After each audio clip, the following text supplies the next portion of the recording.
Paper 87. The Ghost Cults. The ghost cult evolved as an offset to the hazards of bad luck.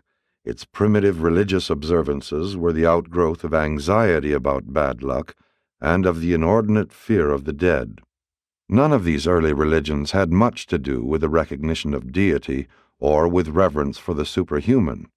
Their rites were mostly negative, designed to avoid, expel, or coerce ghosts. The ghost cult was nothing more nor less than insurance against disaster. It had nothing to do with investment for higher and future returns. Man has had a long and bitter struggle with the ghost cult. Nothing in human history is designed to excite more pity than this picture of man's abject slavery to ghost spirit fear. With the birth of this very fear, mankind started on the upgrade of religious evolution. Human imagination cast off from the shores of self, and will not again find anchor until it arrives at the concept of a true deity, a real God. 1. Ghost fear. Death was feared because death meant the liberation of another ghost from its physical body. The ancients did their best to prevent death, to avoid the trouble of having to contend with a new ghost. They were always anxious to induce the ghost to leave the scene of death, to embark on the journey to Deadland. The ghost was feared most of all during the supposed transition period between its emergence at the time of death and its later departure for the ghost homeland, a vague and primitive concept of pseudo-heaven. Though the savage credited ghosts with supernatural powers, he hardly conceived of them as having supernatural intelligence. Many tricks and stratagems were practiced in an effort to hoodwink and deceive the ghosts. Civilized man still pins much faith on the hope that an outward manifestation of piety will in some manner deceive even an omniscient deity. The primitives feared sickness because they observed it was often a harbinger of death. If the tribal medicine man failed to cure an afflicted individual, the sick man was usually removed from the family hut, being taken to a smaller one or left in the open air to die alone. A house in which death had occurred was usually destroyed. If not, it was always avoided, and this fear prevented early man from building substantial dwellings. It also militated against the establishment of permanent villages and cities. The savages sat up all night and talked when a member of the clan died. They feared they too would die if they fell asleep in the vicinity of a corpse.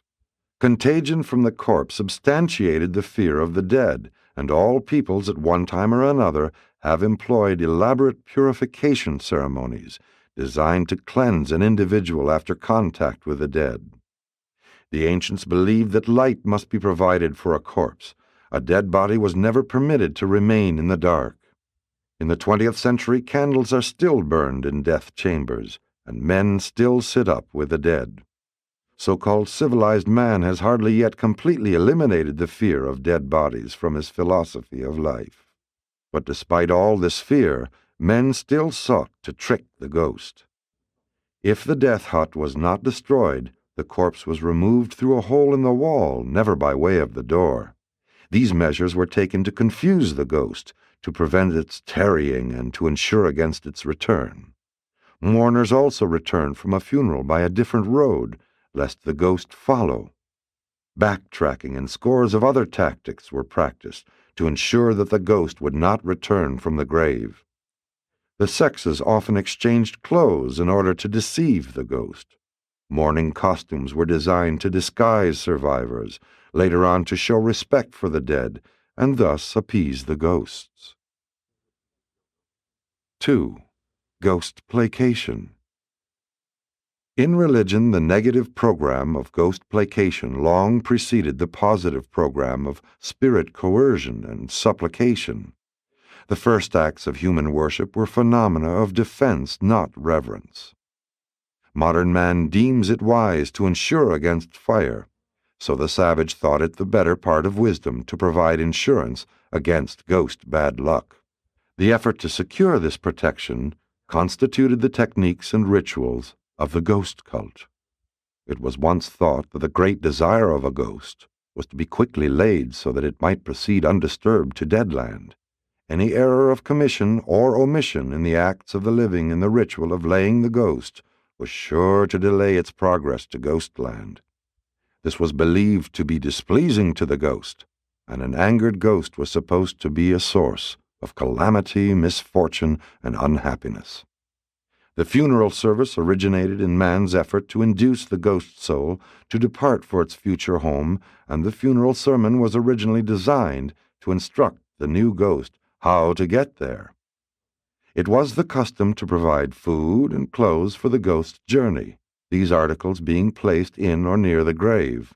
The savage believed that it required from 3 days to a year to lay the ghost, to get it away from the vicinity of the grave.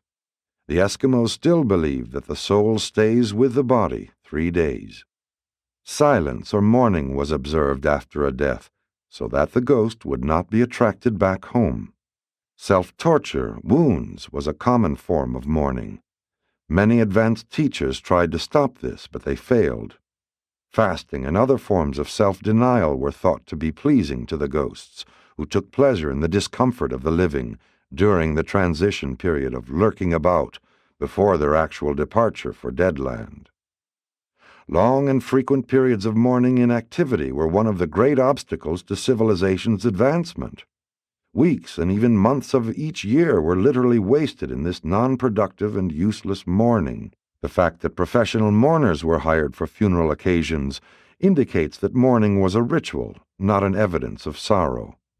Moderns may mourn the dead out of respect and because of bereavement, but the ancients did this because of fear. The names of the dead were never spoken. In fact, they were often banished from the language. These names became taboo, and in this way the languages were constantly impoverished. This eventually produced a multiplication of symbolic speech and figurative expression, such as the name or day one never mentions. The ancients were so anxious to get rid of a ghost that they offered it everything which might have been desired during life. Ghosts wanted wives and servants. A well-to-do savage expected that at least one slave wife would be buried alive at his death. It later became the custom for a widow to commit suicide on her husband's grave. When a child died, the mother, aunt, or grandmother was often strangled in order that an adult ghost might accompany and care for the child ghost. And those who thus gave up their lives usually did so willingly. Indeed, had they lived in violation of custom, their fear of ghost wrath would have denuded life of such few pleasures as the primitives enjoyed. It was customary to dispatch a large number of subjects to accompany a dead chief. Slaves were killed when their master died, that they might serve him in Ghostland. The Borneans still provide a courier companion. A slave is speared to death to make the ghost journey with his deceased master. Ghosts of murdered persons were believed to be delighted to have the ghosts of their murderers as slaves. This notion motivated men to head-hunting.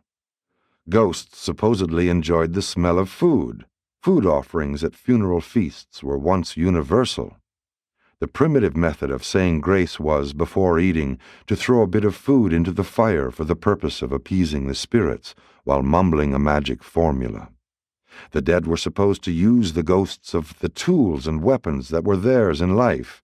To break an article was to kill it, thus releasing its ghost to pass on for service in Ghostland.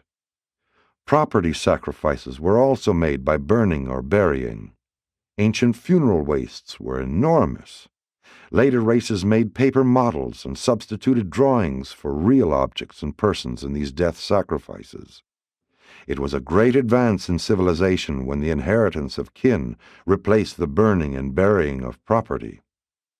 The Iroquois Indians made many reforms in funeral waste, and this conservation of property enabled them to become the most powerful of the northern red men.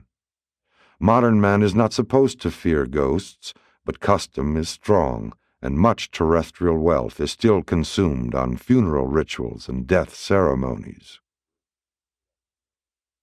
3. Ancestor worship. The advancing ghost cult made ancestor worship inevitable, since it became the connecting link between common ghosts and the higher spirits, the evolving gods. The early gods were simply glorified departed humans. Ancestor worship was originally more of a fear than a worship, but such beliefs did definitely contribute to the further spread of ghost fear and worship. Devotees of the early ancestor ghost cults even feared to yawn lest a malignant ghost enter their bodies at such a time. The custom of adopting children was to make sure that someone would provide offerings after death for the peace and progress of the soul. The savage lived in fear of the ghosts of his fellows and spent his spare time planning for the safe conduct of his own ghost after death. Most tribes instituted an All Souls feast at least once a year. The Romans had 12 ghost feasts and accompanying ceremonies each year. Half the days of the year were dedicated to some sort of ceremony associated with these ancient cults. One Roman emperor tried to reform these practices by reducing the number of feast days to 135 a year. The ghost cult was in continuous evolution, as ghosts were envisioned as passing from the incomplete to the higher phase of existence. So did the cult eventually progress to the worship of spirits and even gods. But regardless of varying beliefs in more advanced spirits, all tribes and races once believed in ghosts. 4. Good and bad spirit ghosts. Ghost fear was the fountainhead of all world religion, and for ages many tribes clung to the old belief in one class of ghosts. They taught that man had good luck when the ghost was pleased, bad luck when he was angered. As the cult of ghost fear expanded, there came about the recognition of higher types of spirits, spirits not definitely identifiable with any individual human. They were graduate or glorified ghosts who had progressed beyond the domain of ghostland to the higher realms of spiritland. The notion of two kinds of spirit ghosts made slow but sure progress throughout the world. This new dual spiritism did not have to spread from tribe to tribe. It sprang up independently all over the world. In influencing the expanding evolutionary mind, the power of an idea lies not in its reality or reasonableness, but rather in its vividness and the universality of its ready and simple application. Still later, the imagination of man envisioned the concept of both good and bad supernatural agencies. Some ghosts never evolved to the level of good spirits. The early monospiritism of ghost fear was gradually evolving into a dual spiritism, a new concept of the invisible control of earthly affairs. At last, good luck and bad luck were pictured as having their respective controllers, and of the two classes, the group that brought bad luck were believed to be the more active and numerous. When the doctrine of good and bad spirits finally matured, it became the most widespread and persistent of all religious beliefs. This dualism represented a great religio-philosophic advance because it enabled men to account for both good luck and bad luck, while at the same time believing in supermortal beings who were, to some extent, consistent in their behavior. The spirits could be counted on to be either good or bad. They were not thought of as being completely temperamental, as the early ghosts of the monospiritism of most primitive religions had been conceived to be. Man was at last able to conceive of supermortal forces that were consistent in behavior, and this was one of the most momentous discoveries of truth in the entire history of the evolution of religion and in the expansion of human philosophy. Evolutionary religion has, however, paid a terrible price for the concept of dual spiritism. Man's early philosophy was able to reconcile spirit constancy with the vicissitudes of temporal fortune only by postulating two kinds of spirits, one good and the other bad, and while this belief did enable man to reconcile the variables of chance with a concept of unchanging supermortal forces, this doctrine has ever since made it difficult for religionists to conceive of cosmic unity. The gods of evolutionary religion have generally been opposed by the forces of darkness. The tragedy of all this lies in the fact that when these ideas were taking root in the primitive mind of man, there really were no bad or disharmonious spirits in all the world. Such an unfortunate situation did not develop until after the Caligastic rebellion and only persisted until Pentecost. The concept of good and evil as cosmic coordinates is, even in the 20th century, very much alive in human philosophy. Most of the world's religions still carry this cultural birthmark of the long-gone days of the emerging ghost cults. 5. The advancing ghost cult. Primitive man viewed the spirits and ghosts as having almost unlimited rights but no duties. The spirits were thought to regard man as having manifold duties but no rights. The spirits were believed to look down upon man as constantly failing in the discharge of his spiritual duties. It was the general belief of mankind that ghosts levied a continuous tribute of service as the price of non-interference in human affairs, and the least mischance was laid to ghost activities. Early humans were so afraid they might overlook some honor due the gods that, after they had sacrificed to all known spirits, they did another turn to the unknown gods, just to be thoroughly safe. And now the simple ghost cult is followed by the practices of the more advanced and relatively complex spirit ghost cult, the service and worship of the higher spirits as they evolved in man's primitive imagination. Religious ceremonial must keep pace with spirit evolution and progress. The expanded cult was but the art of self-maintenance, practiced in relation to belief in supernatural beings, self-adjustment to spiritual environment. Industrial and military organizations were adjustments to natural and social environments. And as marriage arose to meet the demands of bisexuality, so did religious organization evolve in response to the belief in higher spirit forces and spiritual beings. Religion represents man's adjustment to his illusions of the mystery of chance. Spirit fear and subsequent worship were adopted as insurance against misfortune, as prosperity policies. The savage visualizes the good spirits as going about their business, requiring little from human beings. It is the bad ghosts and spirits who must be kept in good humor. Accordingly, primitive peoples paid more attention to their malevolent ghosts than to their benign spirits. Human prosperity was supposed to be especially provocative of the envy of evil spirits, and their method of retaliation was to strike back through a human agency and by the technique of the evil eye. That phase of the cult which had to do with spirit avoidance was much concerned with the machinations of the evil eye. The fear of it became almost worldwide. Pretty women were veiled to protect them from the evil eye. Subsequently, many women who desired to be considered beautiful adopted this practice. Because of this fear of bad spirits, children were seldom allowed out after dark, and the early prayers always included the petition, "Deliver us from the evil eye." The Koran contains a whole chapter devoted to the evil eye and magic spells, and the Jews fully believed in them. The whole phallic cult grew up as a defense against evil eye. The organs of reproduction were thought to be the only fetish which could render it powerless. The evil eye gave origin to the first superstitions respecting prenatal marking of children, maternal impressions, and the cult was at one time well-nigh universal. Envy is a deep-seated human trait. Therefore did primitive man ascribe it to his early gods, and since man had once practiced deception upon the ghosts, he soon began to deceive the spirits. Said he, "If the spirits are jealous of our beauty and prosperity, we will disfigure ourselves and speak lightly of our success."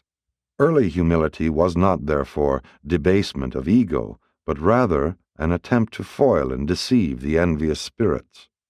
The method adopted to prevent the spirits from becoming jealous of human prosperity was to heap vituperation upon some lucky or much-loved thing or person. The custom of depreciating complimentary remarks regarding oneself or family had its origin in this way, and it eventually evolved into civilized modesty, restraint, and courtesy. In keeping with the same motive, it became the fashion to look ugly. Beauty aroused the envy of spirits. It betokened sinful human pride. The savage sought for an ugly name. This feature of the cult was a great handicap to the advancement of art, and it long kept the world somber and ugly. Under the spirit cult, life was at best a gamble, the result of spirit control. One's future was not the result of effort, industry, or talent, except as they might be utilized to influence the spirits. The ceremonies of spirit propitiation constituted a heavy burden, rendering life tedious and virtually unendurable. From age to age and from generation to generation, race after race has sought to improve this super-ghost doctrine, but no generation has ever yet dared to wholly reject it. The intention and will of the spirits were studied by means of omens, oracles, and signs, and these spirit messages were interpreted by divination, soothsaying, magic, ordeals, and astrology. The whole cult was a scheme designed to placate, satisfy, and buy off the spirits through this disguised bribery, and thus there grew up a new and expanded world philosophy consisting in 1. Duty, those things which must be done to keep the spirits favorably disposed, at least neutral. 2. Right, the correct conduct and ceremonies designed to win the spirits actively to one's interests. 3. Truth, the correct understanding of and attitude toward spirits, and hence toward life and death. It was not merely out of curiosity that the ancients sought to know the future. They wanted to dodge ill luck. Divination was simply an attempt to avoid trouble. During these times, dreams were regarded as prophetic, while everything out of the ordinary was considered an omen. And even today, the civilized races are cursed with the belief in signs, tokens, and other superstitious remnants of the advancing ghost cult of old. Slow, very slow is man to abandon those methods, whereby he so gradually and painfully ascended the evolutionary scale of life. 6. Coercion and exorcism. When men believed in ghosts only, religious ritual was more personal, less organized. But the recognition of higher spirits necessitated the employment of higher spiritual methods in dealing with them. This attempt to improve upon and to elaborate the technique of spirit propitiation led directly to the creation of defenses against the spirits. Man felt helpless indeed before the uncontrollable forces operating in terrestrial life, and his feeling of inferiority drove him to attempt to find some compensating adjustment, some technique for evening the odds in the one-sided struggle of man versus the cosmos.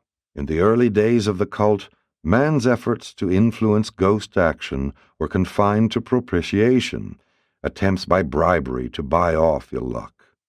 As the evolution of the ghost cult progressed to the concept of good as well as bad spirits, these ceremonies turned toward attempts of a more positive nature, efforts to win good luck. Man's religion no longer was completely negativistic, nor did he stop with the effort to win good luck. He shortly began to devise schemes whereby he could compel spirit cooperation. No longer does the religionist stand defenseless before the unceasing demands of the spirit phantasms of his own devising. The savage is beginning to invent weapons wherewith he may coerce spirit action and compel spirit assistance. Man's first efforts at defense were directed against the ghosts. As the ages passed, the living began to devise methods of resisting the dead. Many techniques were developed for frightening ghosts and driving them away, among which may be cited the following. 1. Cutting off the head and tying up the body in the grave. 2. Stoning the death house. 3. Castration or breaking the legs of the corpse. 4. Burying under stones, one origin of the modern tombstone. 5. Cremation, a later-day invention to prevent ghost trouble. 6. Casting the body into the sea. 7. Exposure of the body to be eaten by wild animals. Ghosts were supposed to be disturbed and frightened by noise. Shouting, bells, and drums drove them away from the living, and these ancient methods are still in vogue at wakes for the dead.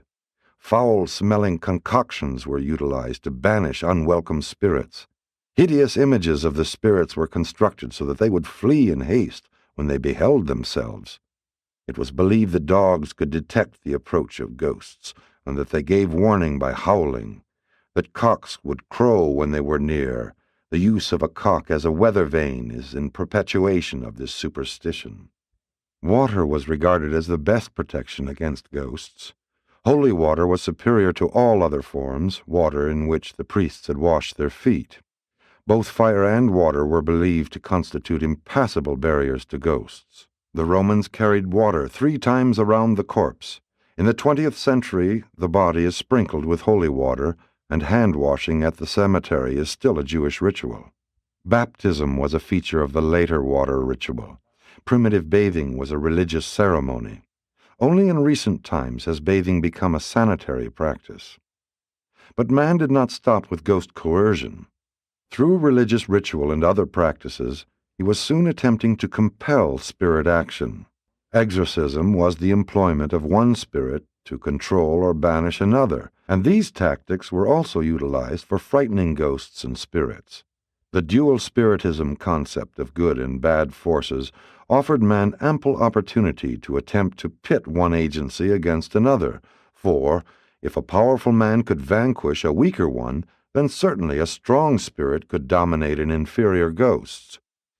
Primitive cursing was a coercive practice designed to overawe minor spirits. Later, this custom expanded into the pronouncing of curses upon enemies. It was long believed that by reverting to the usages of the more ancient mores, the spirits and demigods could be forced into desirable action. Modern man is guilty of the same procedure. You address one another in common, everyday language, but when you engage in prayer, you resort to the older style of another generation, the so-called solemn style. This doctrine also explains many religious ritual reversions of a sex nature, such as temple prostitution.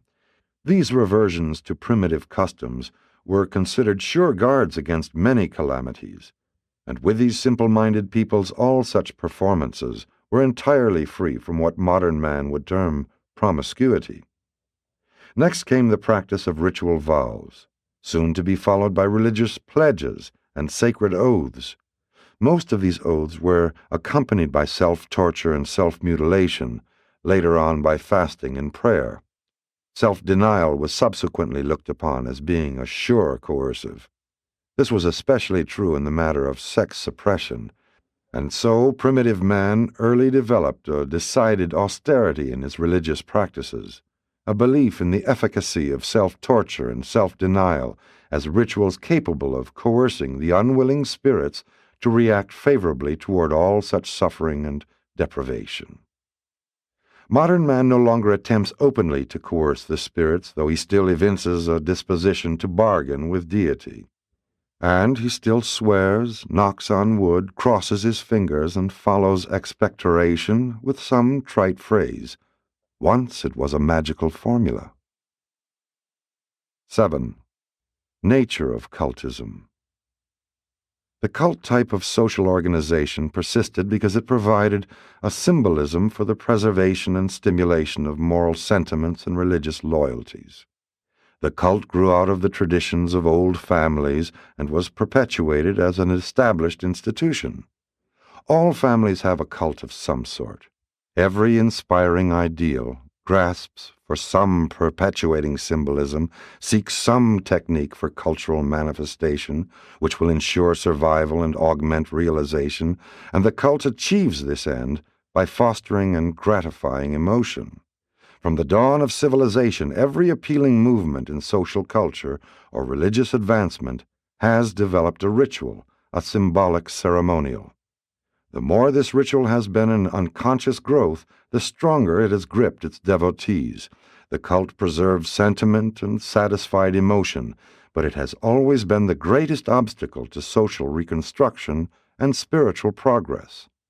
Notwithstanding that the cult has always retarded social progress, it is regrettable that so many modern believers in moral standards and spiritual ideals have no adequate symbolism, no cult of mutual support, nothing to belong to. But a religious cult cannot be manufactured. It must grow, and those of no two groups will be identical unless the rituals are arbitrarily standardized by authority. The early Christian cult was the most effective, appealing, and enduring of any ritual ever conceived or devised, but much of its value has been destroyed in a scientific age by the destruction of so many of its original underlying tenets. The Christian cult has been devitalized by the loss of many fundamental ideas. In the past, truth has grown rapidly and expanded freely when the cult has been elastic, the symbolism expansile, abundant truth, and an adjustable cult have favored rapidity of social progression. A meaningless cult vitiates religion when it attempts to supplant philosophy and to enslave reason. A genuine cult grows. Regardless of the drawbacks and handicaps, every new revelation of truth has given rise to a new cult, and even the restatement of the religion of Jesus must develop a new and appropriate symbolism. Modern man must find some adequate symbolism for his new and expanding ideas, ideals, and loyalties. This enhanced symbol must arise out of religious living, spiritual experience. And this higher symbolism of a higher civilization must be predicated on the concept of the fatherhood of God, and be pregnant with a mighty ideal of the brotherhood of man. The old cults were too egocentric. The new must be the outgrowth of applied love. The new cult must, like the old, foster sentiment, satisfy emotion, and promote loyalty. But it must do more. It must facilitate spiritual progress, enhance cosmic meanings, augment moral values, encourage social development, and stimulate a high type of personal religious living. The new cult must provide supreme goals of living which are both temporal and eternal, social and spiritual. No cult can endure and contribute to the progress of social civilization and individual spiritual attainment unless it is based on the biologic, sociologic, and religious significance of the home. A surviving cult must symbolize that which is permanent in the presence of unceasing change. It must glorify that which unifies the stream of ever-changing social metamorphosis. It must recognize true meanings, exalt beautiful relations, and glorify the good values of real nobility. But the great difficulty of finding a new and satisfying symbolism is because modern men as a group adhere to the scientific attitude, eschew superstition, and abhor ignorance, while as individuals they all crave mystery and venerate the unknown. No cult can survive unless it embodies some masterful mystery and conceals some worthful unattainable. Again, the new symbolism must not only be significant for the group, but also meaningful to the individual. The forms of any serviceable symbolism must be those which the individual can carry out on his own initiative, and which he can also enjoy with his fellows. If the new cult could only be dynamic instead of static, it might really contribute something worthwhile to the progress of mankind, both temporal and spiritual. But a cult, a symbolism of rituals, slogans, or goals, will not function if it is too complex, and there must be the demand for devotion, the response of loyalty. Every effective religion unerringly develops a worthy symbolism, and its devotees would do well to prevent the crystallization of such a ritual into cramping, deforming, and stifling stereotype ceremonials, which can only handicap and retard all social, moral, and spiritual progress. No cult can survive if it retards moral growth and fails to foster spiritual progress. The cult is the skeletal structure around which grows the living and dynamic body of personal spiritual experience. True religion. Presented by A Brilliant Evening Star of Nebadon.